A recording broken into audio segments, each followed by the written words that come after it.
Il-pika bejn il-unions li jirrappreżentaw lill-għalliema waslet biex il-Malta Union of Teachers l-MUT tiftaħ proċeduri legali kontra il-Union of Professional Educators il-UPE bħalissa hemm negozjati għal ftehim settorjali ġdid u minkejja li l-Gvern qed jagħmel offerti madwar il-mejda l-MUT sejħet numru ta' azzjonijiet industrijali fosthom strajk.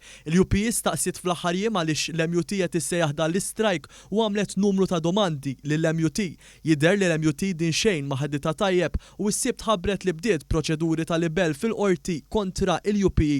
L-MUT qalet li il-UPE mhix mal-mejda ta' negozjati u dan ma jagħtiha l-ebda dritt li tagħmel allegazzjonijiet mal-affamanti fuqha u fuq it-tmexxija tagħha. Qalet ukoll li ntqalu affarijiet mhux minnhom dwar il-proċess ta' negozjati bell-MUT u l-Gvern.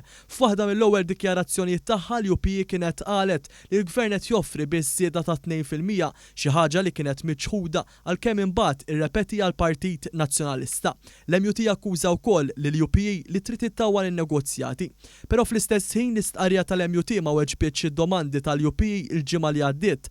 Tista' l-MUT tgħid b'mod speċifiku għaliex l-għalliema għandhom jistrajkjaw staqsiet il-UPE fl-istqarrija tagħha ftit tal-jiem ilu fost diversi domandi oħrajn waqt li akkużat lill MUT b'nuqqas ta' trasparenza. Il-UPE qalet li ma jistax ikun li l-għalliema jitilfu ġurnata paga bi strajk minħabba dawk li sejħet self-centered leaders. Fil-fatt skont il-UPE l-istrajk qed isir biex il-President tal-MUT u l-Union li jirrappreżenta juru ir-rilevanza tagħhom u jippruvaw juru li għandhom il-poter.